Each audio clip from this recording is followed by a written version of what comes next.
Hola a todos, mi nombre es Ruth Yudisa Chipana Gaspar, soy egresada de la carrera de Ingeniería de Minas. Con un grupo de compañeros vamos a dar a conocer sobre el tema residuos en la industria minera. Mi persona les hablará un poco sobre qué es la actividad minera y vemos a continuación. ¿Qué es la actividad minera? Es aquella actividad que se extrae del subsuelo los minerales que tienen valor económico. Luego procesar, comercializar y entregar a esas industrias para la elaboración de productos que a diario satisfacen nuestras necesidades. Se estarán preguntando por qué satisfacen nuestras necesidades y van a saber cuán tan importantes son los minerales en la actualidad.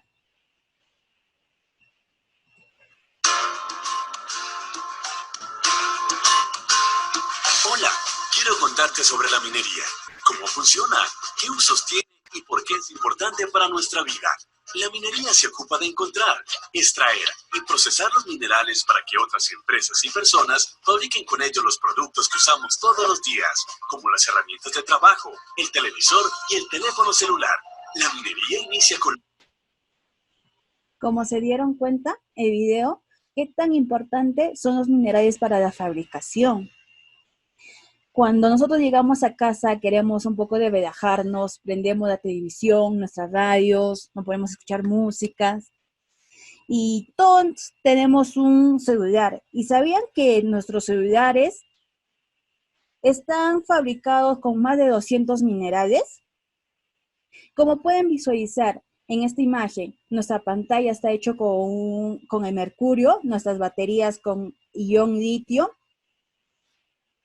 Y es así que también nos acompaña con 800 elementos químicos y más de 300 aleaciones y variedades de plásticos que se integran en un simple celular que nosotros que a diario escuchamos música, nos ponemos a chatear o entrar a nuestras redes sociales. Y ahora se estarán preguntando,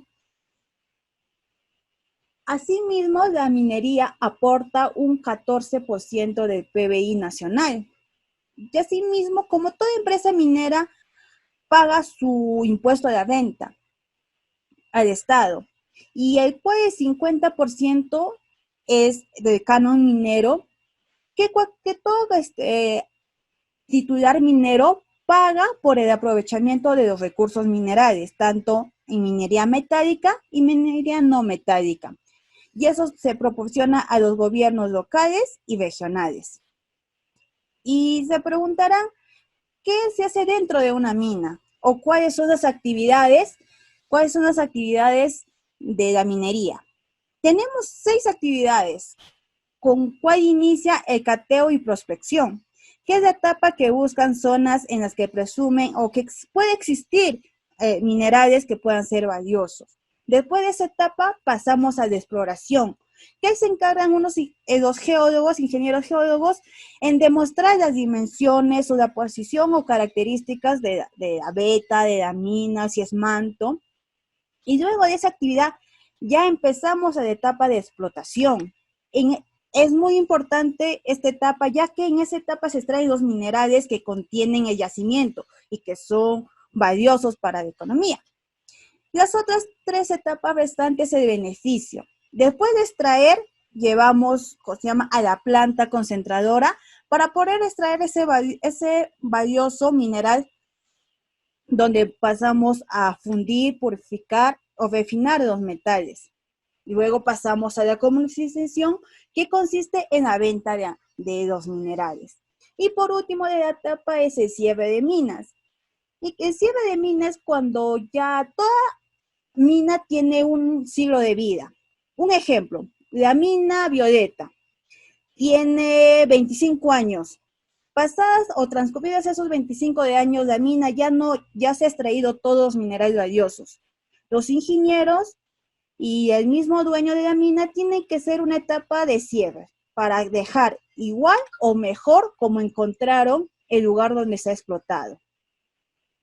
¿Y qué se hace dentro de una mina? Estas son etapas donde cómo se extrae los minerales.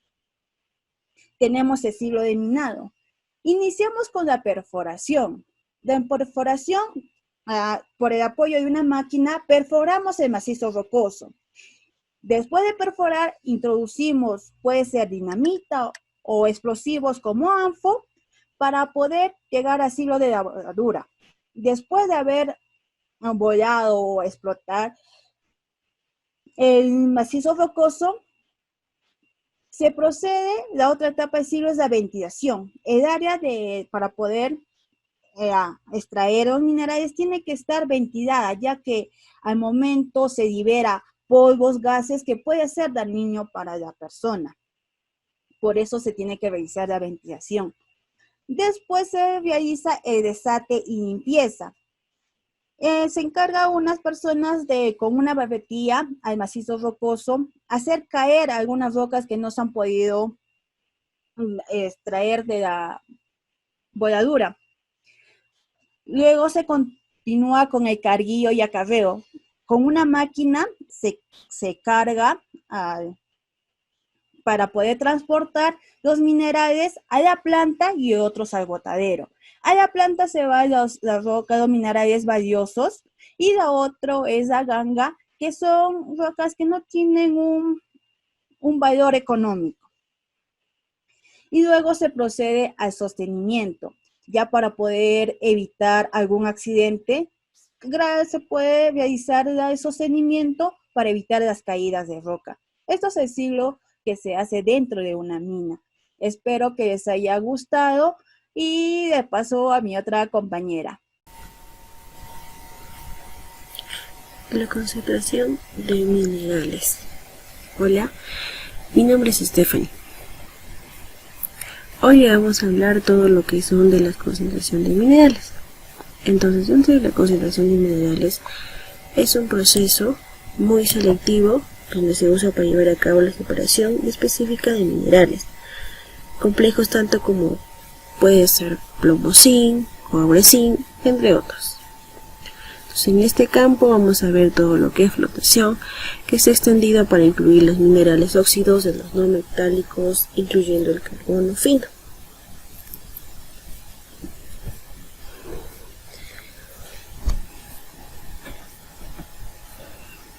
Entonces, la flotación es una espuma que aprovecha las diferencias entre las propiedades físicas y químicas de la superficie de las partículas minerales.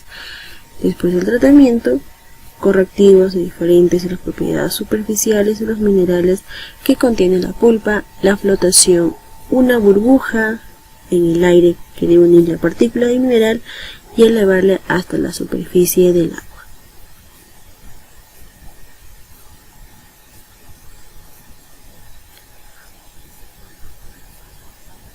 Entonces aquí podemos ver cómo que está el aire y la burbuja del aire, y cómo, de qué manera va a subir hacia arriba, ¿no? Este es el principio de la flotación. Este proceso prácticamente se va a aplicar relativamente en las partículas finas, ya que va a ser por la adición de la partícula y la burbuja que sea menor que el peso de la partícula, y por lo tanto la burbuja se deja caer su carga. Entonces, en la concentración por flotación, el mineral normalmente es transferido a la espuma fracción flotante, dejando en la ganga, en la pulpa o en las colas. Esta es la flotación directa, opuesta a la flotación inversa, en la cual la ganga se separa de la fracción flotada. Entonces, todas estas burbujas de aire solamente se pegan a las partículas minerales si todas estas se van a desplazar al agua de la superficie mineral, lo cual únicamente esto sucede cuando el mineral repele en cierta medida el agua o prácticamente es hidrofóbico. Entonces, para que todo esto, esta partícula sea sostenida, la actividad de esta superficie mineral en relación a los reactivos de flotación en el agua depende de las fuerzas que operan sobre esa superficie. Entonces, estas superficies pueden ser tensión superficial. La tensión superficial viene a ser todo lo que es la materia existente en fuerzas intermoleculares que en cierta forma mantienen unidad en las moléculas que la componen. Es decir, que las moléculas superficiales tienen una mayor energía en aquellas ubicadas en el seno del líquido.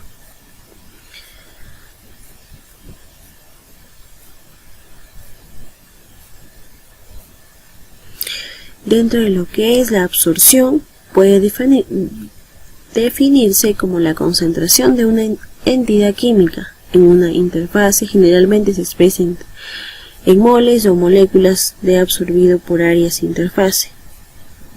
Este fenómeno de absorción puede ser espontáneo o exotérmico, dependiendo a cuál va a ser la concentración.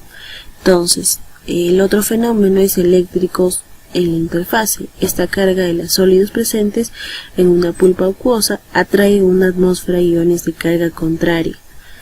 Parte de la atmósfera es difusa y la carga de superficie en conjunto con la capa difusa constituye la doble capa eléctrica.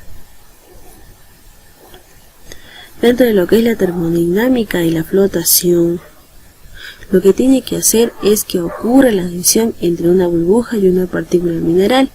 Deben cumplirse las condiciones termodinámicas a la vez que hidrodinámicas. Entonces, tanto como la espontaneidad con que ocurra esta etapa y va a ser estable en el tiempo de esta adhesión. Depende de la hidrofobicidad del mineral.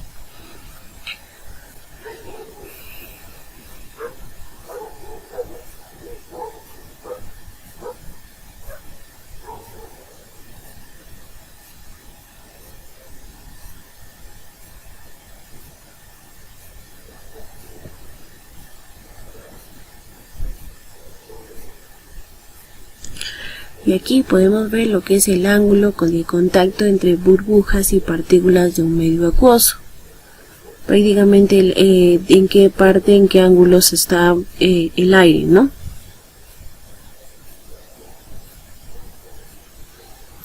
La flotación prácticamente ocurre cuando el balance de las tensiones superficiales en el sistema trifásico mineral, gas o líquido son favorables. Generalmente esto ocurre en el agua. Mientras mayor sea ya como hemos visto el ángulo, cuando este ángulo sea mayor, contacto más grande será el trabajo de adhesión entre la partícula y la burbuja, donde la mayor parte de los minerales en estado natural no son repelentes al agua y por lo tanto conviene agregar reactivos de flotación a la pulpa. Al contrario de otros métodos de concentración, a la flotación es posible variar la diferencia entre las propiedades útiles y la ganga, modificando el ambiente químico y el electrón químico del sistema mediante la adecuada selección de los reactivos químicos, adicionando a esto activadores, depresores o modificadores de pH. Entonces, estos reactivos son muy importantes porque son colectores, las cuales son absorbidos sobre la superficie de los minerales y los convierte en hidrofóbicos, facilitando su adhesión a la burbuja. Todos estos minerales se clasifican en tipos no polares o polares según sus características superficiales. Para que la flotación sea efectiva se considera los siguientes aspectos: reactivos químicos, componentes del equipo de flotación y componentes de la operación. Entonces, en lo que son químicos, vamos a ver lo que son los colectores, espumantes, activadores, o prácticamente los que van a ser los modificadores del pH. De flotación, todos los equipos que se va a contener lo que es la flotación, y los componentes de operación. Los reactivos químicos, como en un momento lo dije, son los colectores. En uno de ellos está el colector.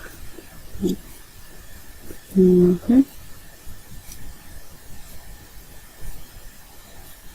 el que podemos ver la adhesión de un espumante, la absorción de lo colector de la superficie de un mineral. Entonces, las etapas de flotación de un mineral se realizan en etapas cuyos objetivos prácticamente es involucrar recuperaciones de especies útiles con la mayor selectividad posible. Para cumplir con todos estos objetivos, los circuitos están divididos en etapas destinadas a que se consignan con propósitos, que son banco de celdas y en columnas de flotación.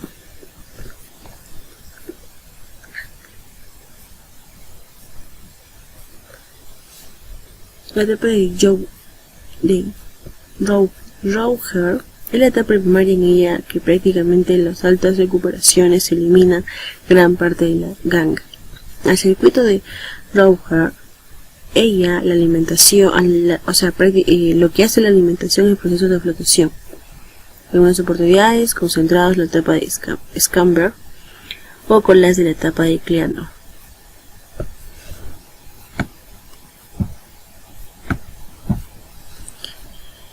La etapa del barrido tiene como objetivo aumentar la recuperación de las especies útiles desde las colas de la etapa de Rauher. Acá vemos diferentes circuitos de flotación y ahora vamos a ver un video de la cual vamos a ver cómo es la planta concentradora de antamina y poder observar mucho mejor, ¿no? Todo lo explicado.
De la minería en el suelo.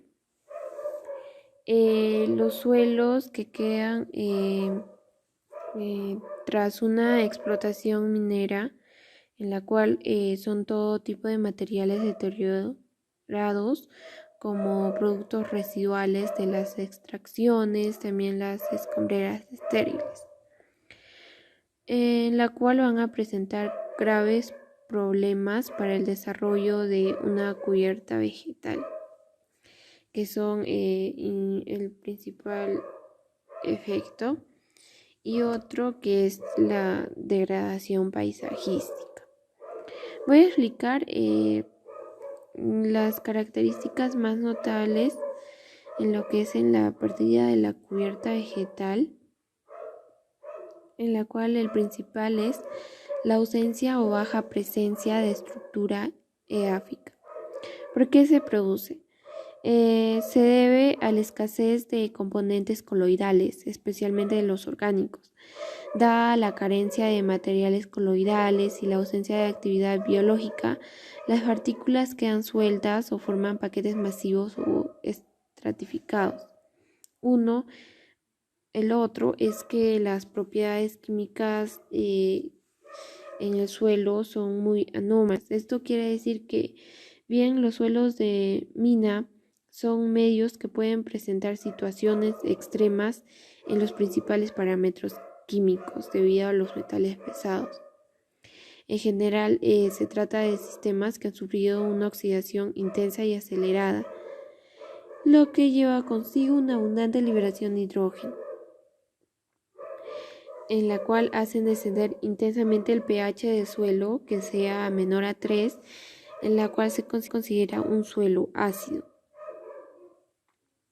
Entonces, la presencia de condiciones de acidez crea ya un ambiente hiperácido e hiperoxidante, en el que se produce un intenso ataque de los minerales. Asimismo, aparecen especies iónicas características de esos ambientes que son altamente tóxicas, en la cual pueden dañar a los organismos terrestres o acuáticos. En definitiva, todo ello hace que el medio no sea apto para el desarrollo de organismos. El otro punto que causa la minería en el suelo es la escasez o desequilibrio en el contenido de los nutrientes. Dado que la actividad biológica está fuertemente reducida, se presentan también fuertes carencias de los principales elementos biogénicos, como son el carbono, el nitrógeno y el fósforo. El siguiente es la baja retención de agua, debido a la ausencia de los materiales dotados de propiedades coloidales y también por efecto de la ausencia de estructura. Y el otro es la dificultad de enraizamiento. Como consecuencia de la extrema delgadez del suelo, las raíces solo pueden desarrollarse en la fina capa superficial. Resumiendo, las actividades mineras causan intensas modificaciones en los suelos que conllevan frecuentemente a su total destrucción, dejando así los materiales con unas limitaciones tan severas que generalmente se han de tomar medidas correctoras para recuperar el suelo. Hola, ¿qué tal? En esta oportunidad les daré a conocer algunos procesos que conlleva el tratamiento de las aguas residuales de la industria minero-metalúrgica. Comenzaremos con el Decreto Supremo número 010/2010 del Ministerio del Ambiente. Límites máximos permisibles para la descarga de efluentes líquidos para las actividades minero-metalúrgicas. En el artículo 3, inciso 3.2, lo define de la siguiente manera. Efluente líquido de actividades minero-metalúrgicas es cualquier flujo regular o estacional de sustancia líquida descargada a los cuerpos receptores. Ahora, estos pueden provenir de cualquier labor, excavación o movimiento de tierras que se efectúan en la minería. También de plantas de procesamiento de minerales que se incluyen en las industrias tales como trituración, molienda, flotación, separación y otros procesos que existen. Cualquier sistema de tratamiento de aguas residuales asociadas con actividades mineras. El depósito de residuos mineros, incluyendo depósitos de relaves, desmontes y escorias. Cualquier infraestructura auxiliar relacionada con el desarrollo de actividades mineras. ¿Qué viene a ser el tratamiento de aguas residuales? Esta pone en marcha diversos procesos para eliminar los contaminantes físicos, biológicos o químicos de las aguas residuales. Esto con el fin de producir efluentes no dañinos que se puedan reutilizar en el proceso industrial. También se puede conocer como depuración de aguas residuales. Actualmente en la minería existen una serie de métodos, procesos y tecnologías para el tratamiento de aguas residuales, los cuales van actualizándose año por año y haciéndose cada vez más eficaces y eficientes. Tendremos 10 procesos que se trabajan en las aguas residuales en la minería. Tenemos la sedimentación, la coagulación, floculación, espesamiento, filtración, neutralización, la aireación, precipitación química, adsorción, ósmosis inversa y electrodiálisis. El proceso de sedimentación. En este proceso se va a utilizar la gravedad para eliminar partículas sólidas suspendidas en las aguas residuales. Estas partículas van a tener un peso mayor que el del agua que los contiene. Para este proceso, en la minería se usan sedimentadores o clarificadores, de los cuales existen de varios tipos, como pueden ser los sedimentadores simples, las unidades de contacto de sólidos, los sedimentadores de placas inclinadas. En este proceso se pueden producir diferentes tipos de sedimentación. Pueden ser floculenta, discreta, zonal o por compresión. El proceso de coagulación y floculación. Estos procesos extraen partículas que se van a denominar coloides. Estas son muy pequeñas por lo que no se asientan con la gravedad. Tienen cargas eléctricas del mismo signo, por lo cual se van a separar eléctricamente. En la coagulación se utilizan coagulantes químicos y energía de mezclado para desestabilizar o neutralizar las cargas de los coloides que se van a mantener separados. Estos se desestabilizan y promueven el choque de las partículas, logrando que se formen pequeños flóculos por aglomeración de las partículas. Los coagulantes más usados en la minería son basados en aluminio y hierro. También se puede usar cal hidratada y carbonato de magnesio. En el proceso de floculación, los gradientes de gravedad del líquido inducen a las partículas a juntarse y estas forman progresivamente unos aglomerados de un mayor tamaño, que también son llamados flóculos. Estas crean gradientes de velocidad por cámaras deflecturadas, lechos de medios granulares, aire difuso, cámaras de flujo en espiral, cuchillas alternas y cuchillas giratorias. Para este proceso se usan floculantes, los cuales forman aglomerados con lo suficientemente grandes y pesados para ser asentados en sedimentadores. Los más usados vienen a ser el sulfato de aluminio y el cloruro férrico, que van a actuar como coagulantes. El proceso de espesamiento. A través de este se logra separar el agua remanente del lodo e incrementa los sólidos en el lodo. Generalmente esta es una fase del tratamiento de agua que se va a llevar posterior a la sedimentación. El espesamiento se puede llevar de siguientes maneras: el espesamiento por gravedad, el espesamiento por flotación y el espesamiento por centrifugación. En el primero, el peso de los sólidos va a venir a ser mayor que el de los líquidos, por lo cual la gravedad los va a lograr separar. Estos se van a concentrar los sólidos en la parte inferior y por el uso de los floculantes para obtener un lodo más espeso. El espesamiento por flotación. En este proceso de espesamiento se van a llevar las partículas suspendidas hacia arriba, haciendo uso de burbujas de aire. Este va a ser efectivo en los lodos de difícil sedimentación. Se van a concentrar los sólidos en la parte superior. Para esto se van a usar productos químicos como el cloruro férrico, cal y polielectrolitos. Un espesador por flotación es mucho más pequeño que un espesador por gravedad. El espesamiento por centrifugación. En este proceso se va a sedimentar partículas sólidas por la fuerza centrífuga que se va a aplicar en esta, y va a concentrar todos los sólidos que se encuentren en la zona periférica. El proceso de filtración. En este proceso se van a separar las partículas suspendidas y los coloides del líquido donde se encuentren, y estas se van a separar por medio poroso. Para la filtración se puede realizar en medio granular y a través de membranas. En medio granular generalmente se va a utilizar arena o antracita. En ocasiones se usan lechos de 2 capas que van a ser formadas, una capa de arena y otra capa de antracita. A través de las membranas se puede realizar por filtración por vacío y filtros de prensa. En la primera se va a efectuar por tambores cilíndricos perforados, los cuales van a girar en una tina. Estas se aplican al vacío en el interior de los cilindros y luego se realiza la extracción del líquido por medio del filtrador.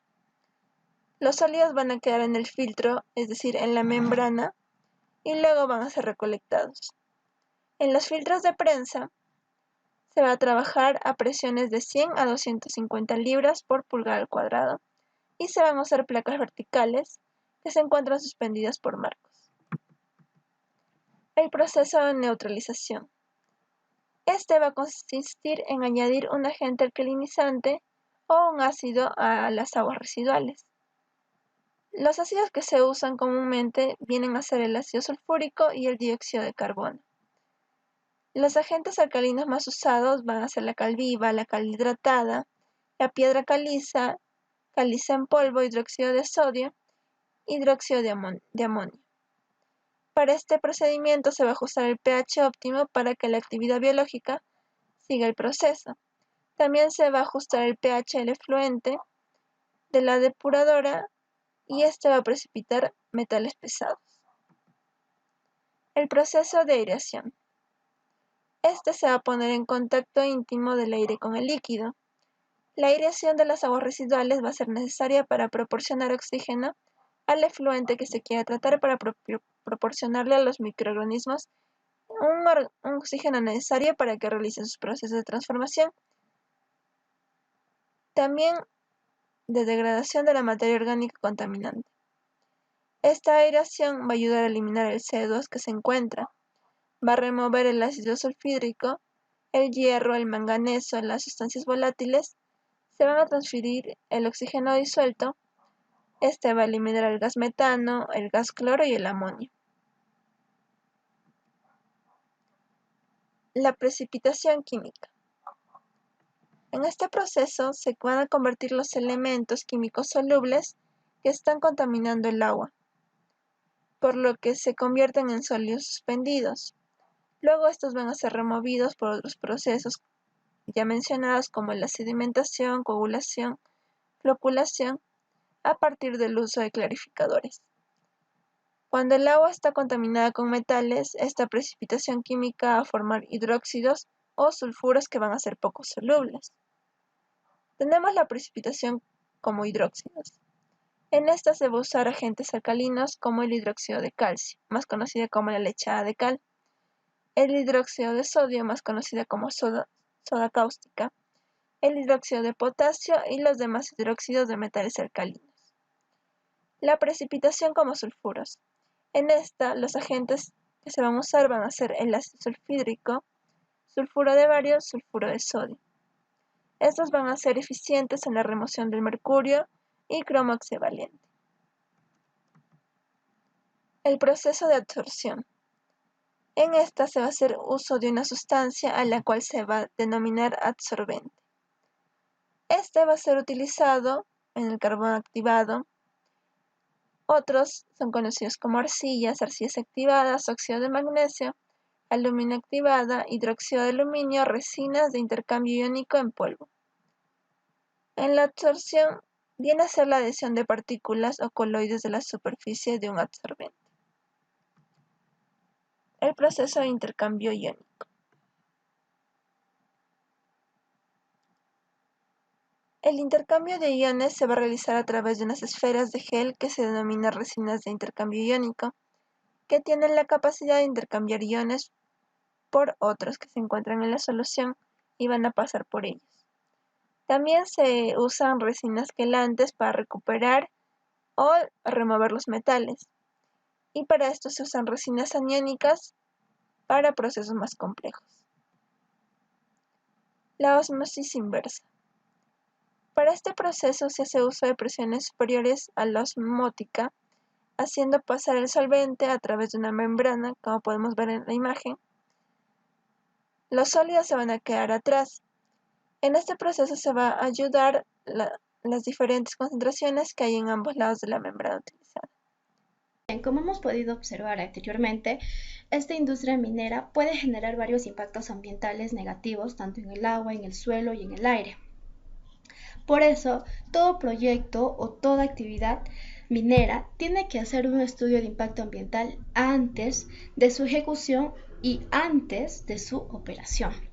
¿Con qué fin se hace este estudio de impacto ambiental?